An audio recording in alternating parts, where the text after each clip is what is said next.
All voters तरफ loser है, तो विनर को मिले 47% वोट, टोटल वोट का 47। यहाँ पर मैंने पिछले क्वेश्चन के अंदर आपको क्या समझाया कि भाई कुछ वोट वैलिड होंगी, कुछ इनवैलिड होंगी, वो एक प्रॉपर फंक्शन है, लेकिन हमने इस क्वेश्चन को समझा ना, तो यहाँ पर इसने बताया कि विनर को, इसने क्या बताया कि विनर को जो टोटल वोट है उसमें से 47% मिला है। तो हम क्वेश्चन को समझेंगे, जैसी भी चीज एग्जामिनर क्वेश्चन के अंदर हमें समझाएगा उसके अकॉर्डिंग हम डील करेंगे चीजों को। 10% of the voters, voter list जो है, all the voters in the list बोला था इसने, तो वोटर की लिस्ट पर 100% वोटर हैं, लेकिन उसमें से 10% लोगों ने वोट ही नहीं डाली, मतलब वोट सिर्फ वोटर लिस्ट पर जितने भी लोग हैं ना वोटर लिस्ट पर, उसमें से 90% लोगों ने वोट डाली, लेकिन जितने भी वोटर लिस्ट पर है उसमें से 47% ने विनर को वोट दी। और अब इस 90 में से, अब मेरे को एक बात बताओ, इसको एक बार अलग करते हैं कि इस 90% जितने भी लोगों ने वोट दी, वो वोटर लिस्ट का 90% है, उसमें से 47 ईसा विनर के पास आ गया, बाकी का ईसा लूजर के पास गया होगा, है ना, लेकिन बाकी का ईसा लूजर के पास नहीं गया।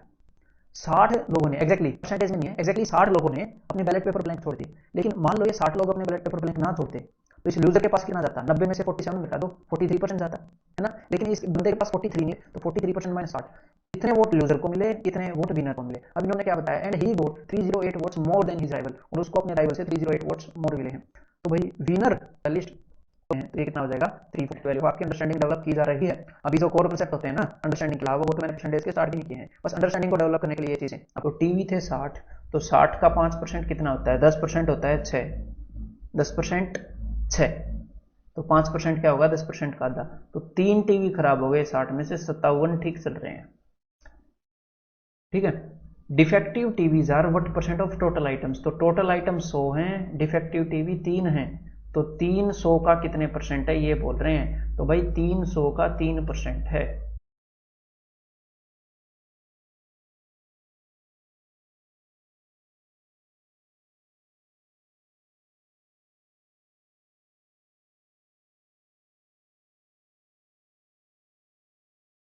प्राइस पी था, तो पहले आर परसेंट बढ़ाया गया प्राइस को, मतलब कितना कर दिया गया, 100 प्लस आर बाई 100, इतना हो गया ना प्राइस नया आर परसेंट बढ़ाने पर, फिर प्राइस को आर परसेंट घटा दिया गया, मतलब 100 माइनस आर अपॉन 100, और अब प्राइस कितना हो गया, अब प्राइस हो गया 1 रुपये। तो पी के और ए माइनस पी, तो पी की वैल्यू ये आपको पहले प्राइस को दिमाग में हो गया 100, तो यहाँ भी है, और ऐसा कम कर कितने गुना दिमाग की पहले प्राइस, ये तो पी की वैल्यू क्या होगी, ये सारी चीजें उस साइड जाके उल्टी हो जाएंगी, है ना, जो डिनोमिनेटर है जो हर है वो ऊपर चला जाएगा, और जो ये ऊपर वाला है नीचे आ जाएगा, तो ये आपको ऑप्शन में दिखेगा 10,000 बटे 10,000 माइनस 60 तो आंसर क्या हो जाएगा, ऑप्शन डी। तो एक तो आप ऐसे कर सकते हो, या फिर हो सकता है आपके दिमाग में सीधा ये स्ट्राइक क्या हो कि ये दिमाग में ये भी स्ट्राइक करेगा, ऐसे भी हो जाएगा, कोई दिक्कत नहीं है, पहले प्राइस पी था, अब कम कितना हो गया, आर स्क्वायर बाई 100% कम हो गया, मतलब कितने गुना हो गया 100। अगर आपको कोई चीज x% कम करनी होती है तो आप किससे मल्टीप्लाई करते हो, 100 माइनस एक्स बाई 100, इससे मल्टीप्लाई करते हैं जब x% कम करनी होती है। तो यहाँ पर क्या करेंगे, 100 minus r square by 100 divided by 100, इससे मल्टीप्लाई करेंगे, because r square by LCM लोगे तो ऊपर आ जाएगा, जल्दी नहीं, लेकिन अगर अच्छी अंडरस्टैंडिंग हो गई है कुछ देर में निकाल जरूर, रेट 20% घटा देगा, ठीक है। फिर महंगाई आई, महंगाई बके बुके बोलते हैं इसको, बकेट नहीं बोलते बुके बोलते हैं, बुके 20% घटा दें, तो ओवरऑल तो वो चीज घट ही जाती है, सेम परसेंट बढ़ाएं सेम परसेंट घटाएं, तो वो चीज पी स्क्वायर बाई 100% घट जाती है। तो ये चीज तो क्लियर हो गई कि भाई ये चीज घट गई। अब ये चीज कुछ परसेंट घट गई होगी, लेकिन कितनी घटी इस चेंज के बाद, इस चेंज के बाद वो बोल रहा है कि वो चीज जो है उसका जो बुके का रेट है वो 162 रुपये घट गया, 162 कम हो गई, तो भाई फिर से महंगाई आई और फिर से महंगाई गई, तो उसने आगे जो वैल्यू है इसको फिर से पी परसेंट बढ़ाया होगा महंगाई आते ही, और फिर उसे पी परसेंट बढ़ा दिया, फिर महंगाई आई, टाइम जो रेट था वो 162 रुपीज घटा था, लेकिन इस वक्त जो रेट है वो 162 रुपीज नहीं घटा, इस वक्त जो रेट है वो 147.42 इतने रुपए घटा है पहले के कंपैरिजन में। तो what was the original price of red rose book. तो अब इसको कराने से पहले कुछ चीज मैं आपको समझाना चाहूंगा, तो भाई क्या समझते हैं, तो इस येलो वाले पोर्शन की बात कर रहा हूँ, और जो ये आपको ब्लैंक दिख रहा है ना साइड में, ये ब्लैंक इसलिए दिख रहा है क्योंकि मैं इसको वैल्यू ए से कंपेयर कर रहा हूँ, तो वैल्यू ए के वैल्यू बी वैल्यू ए के कंपेरिजन में आधी है, हाफ है, ठीक है, इसलिए ए डिब्बा मैंने बनाया है। तो यहाँ पर मैं आपसे ये पूछना चाह रहा हूँ कि मैं वैल्यू ए का 10% निकालता हूँ, सपोज 10% निकालना जरूरी नहीं है, कुछ भी परसेंट निकाल सकते हैं, लेकिन फॉर एग्जांपल मान लो मैं वैल्यू ए और वैल्यू बी, तो वैल्यू ए वाले 10% से अगर मैं कंपेयर करता हूँ इसको, तो क्या आप कहते हो क्या होगा, तो आप यही बोलोगे ना, अगर नहीं भी बोलोगे तो सुनो कि जो वैल्यू बी है, लेकिन एग्जामिनर कई बार पॉइंट्स में डील कर देता है, तो उस वक्त ये कॉमन सेंस काम नहीं करती। जैसे अगर मैं ये बोलूं कि मान लो ये वैल्यू है भाई परसेंट निकला, तो आपको पता लग गया कि भाई हाँ आधा आया, उसका 50 आया, इसका 25 आया, तो एग्जामिनर दूसरी तरफ से भी यूज कर लेता है। एग्जामिनर कई बार क्या बोलता है कि निकला 50, दूसरी का एक्सप्रेशन निकला 25, तो भाई इन दोनों वैल्यूज के बीच में रिलेशन बताओ। तो अगर हमने सेम परसेंट ही निकाला है, उसका भी एक्सप्रेशन निकाला, उसका भी एक्सप्रेशन निकाला, सेम परसेंट ही निकाला है, इसका अगर एक्सप्रेशन आधा है उसके एक्सप्रेशन से, तो इसका मतलब ये वैल्यू उसके कंपेरिजन में आती है, क्लियर है। ऐसे ही एक और चीज मैं बताना चाहूंगा, तो यहाँ पर तो हमने 50% से डील कर लिया, अगर वैल्यू ए ये कोई वैल्यू है और वैल्यू बी उसके कंपेरिजन में 80% है, ठीक है, तो अगर आप सेम परसेंट निकालोगे ना, मान लो आप इसका भी 23% निकाल रहे हो, वैल्यू बी का भी 23% निकाल रहे हो, ठीक है, तो बेशक से हम 6% निकाल रहे हैं, लेकिन हमारी जो वैल्यू छोटी है ये सिर्फ 80% है, उसके कंपैरिजन में सिर्फ 80% है, तो इसका 23% जो है वो 80% ही होगा इसके 23% के कंपैरिजन में। आई तो इसको बढ़ाया गया, को 1% कम होगा। तो पहले साल में क्या हुआ, पहले साल में मान लो ये रेट था, मुझे पता नहीं कितना रेट था, स्क्वायर बाई 100, फिर से दूसरे साल 50% घटाया, तो फिर से कुछ परसेंट वो चीज समझने हुआ, P square by 100, P square by 100% कम हुआ, पी स्क्वायर बाई 100% कम हुआ ये, लेकिन कितना कम हुआ, लेकिन ये कम हुआ 147.42, सिर्फ इतना कम हुआ। तो हमने पहले वाले का भी पी स्क्वायर बाई 100% निकाला, दूसरे वाले का भी पी स्क्वायर बाई 100% निकाला, परसेंटेज तो सेम निकाला हमने, लेकिन वैल्यू अलग अलग क्यों आई, क्योंकि अब मेरी बात को ध्यान से सुनिएगा, पहले साल ये दो वैल्यू थी, इसका वैल्यू थी, उसका मैंने x% निकाला, एक दूसरी वैल्यू क्या है, तो आप ये बोल दोगे ना कि ये वाली वैल्यू आधी थी। तो सिमिलरली यहाँ पर तो आधा दिख रहा है, यहाँ पर हमें ये नहीं दिख रहा कि ये जो हमें ये दिख जाएगा कि जो दूसरी वाली वैल्यू है वो कितने % कम है। ये चीज समझाने में भले ही कॉम्प्लेक्स हो, लेकिन सिंपल सी बात है, अगर एक बार आपके दिमाग में बेसिक समझाया जाए। अब देखो, कर दिया नीचे 100, और अब मैं एक बार इसको कैंसिल आउट कर लेता हूँ, ये मेरे को दिख रहा है ये 18 से कैंसिल होता है, ठीक है। ऊपर वाले को देख लेता हूँ एक बार 9 से कैंसिल होता है कि नहीं, तो भी 9 से कैंसिल 30 पहले पे जाएगा, तो 16 कम 18 में 9% कम। मतलब ये जो सेकंड वाली वैल्यू है ना, ये जो सेकंड वाली वैल्यू है ये पहले वाली के कंपैरिजन में 9% कम है, पहले वाले के कंपैरिजन में सेकंड वाली वैल्यू 9% कम है। लेकिन अब आपको एक बात पता होगी, क्या बात पता होगी, कि भाई पहले वाली वैल्यू कुछ परसेंट बढ़ी थी, फिर कुछ परसेंट घटी थी, कुछ परसेंट बढ़ी, 3% बढ़ी, 3% घटी, तब जाकर वो 9% कम हुई है। तो आपके दिमाग में तो लिखने की जरूरत नहीं होनी चाहिए, सीधा सीधा पता लग जाना चाहिए कि जब हम किसी वैल्यू को 30% बढ़ाते हैं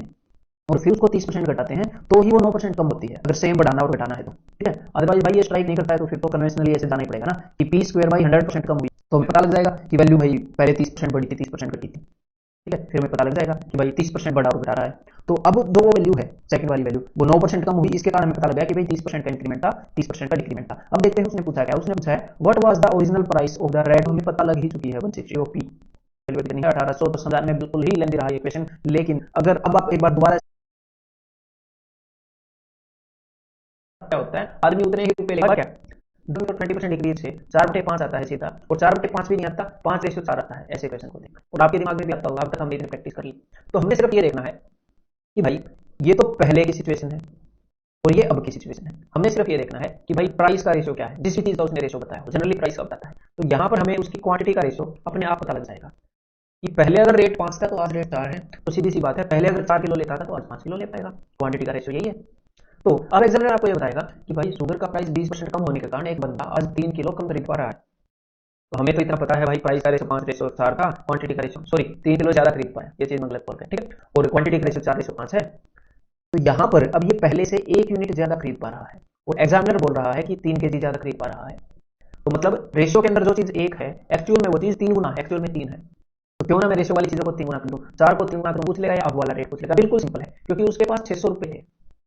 तो पहले वो 12 केजी खरीदता था, तो इसका मतलब पहले 50 रुपए रेट था। अगर वो अब वाला रेट पूछ ले, अब वो 15 केजी खरीदता है, 15 केजी खरीदता है 600 रुपए में, तो आज 40 रुपए रेट है, तो बिल्कुल सिंपल हो गया ना बात। अब उसने पूछा क्या है, find the earlier price of sugar, तो अर्लियर प्राइस पहले वो 12 केजी खरीदता था 600 रुपए में, मतलब कि 50 रुपए कम करना पड़ेगा 36 पर, तो 11/36 की आपने फ्रैक्शन वैल्यू बतानी है, तो इंटू 100 भी कर सकते हो, अदरवाइज एक और तरीका आजमाए जरा। देखो हमें ये पता है कि 12/36 की क्या वैल्यू है, 1/3 होता है ना, उसमें से 1/36 की घटानी है, सिंपल सी बात है। 12/36 होता है 33.33%, और 1/36 तो बहुत छोटा सा होगा ना, तो एक बार 33.33 के करीब देखें, इंटू 100 करके भी कर सकते थे।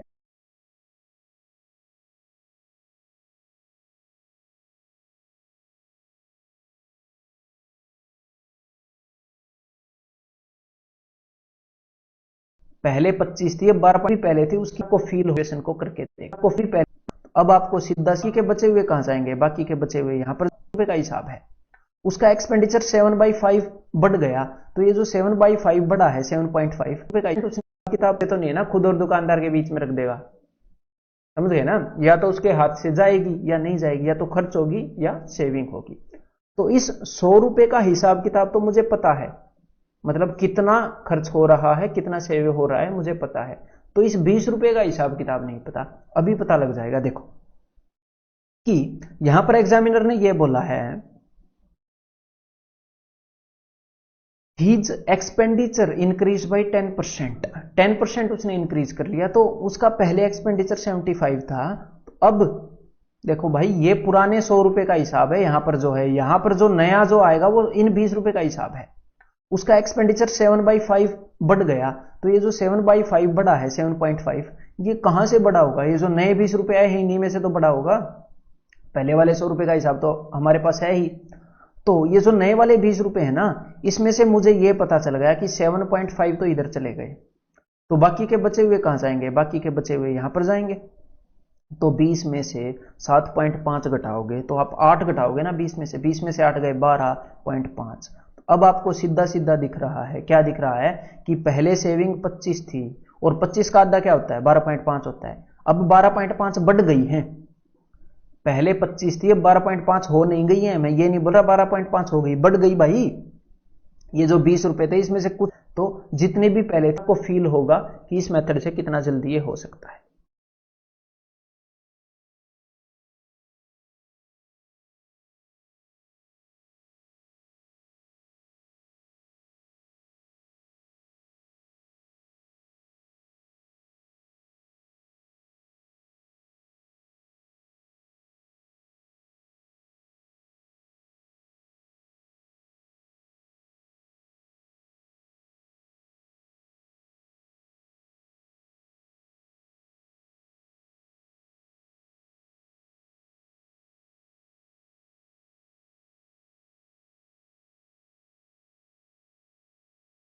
होगी तो बेसिक बात होगी ना, वो पहले परसेंटेज पूछ लेता था, यहां पर पूछ लिया कि तो भाई पहले 50 थी। यहां पर मेरे सामने सिचुएशन क्या है कि पहले कंजप्शन 140 थी, उसको घटाकर 112 कर रहा हूं। तो अब 140 की जगह पर क्या आ गया? 50। पहले कंजप्शन 50 केजी थी, अब कितनी होगी? तो भाई अगर 140 को 50 रिप्रेजेंट करता है, ठीक है, तो अब 112 को कितना रिप्रेजेंट करेगा? तो देख लो भाई, 140 की जगह 50 है तो एक नहीं हो गई 40 केजी। तो उम्मीद करता हूं ये अच्छे से समझ में आएगा। और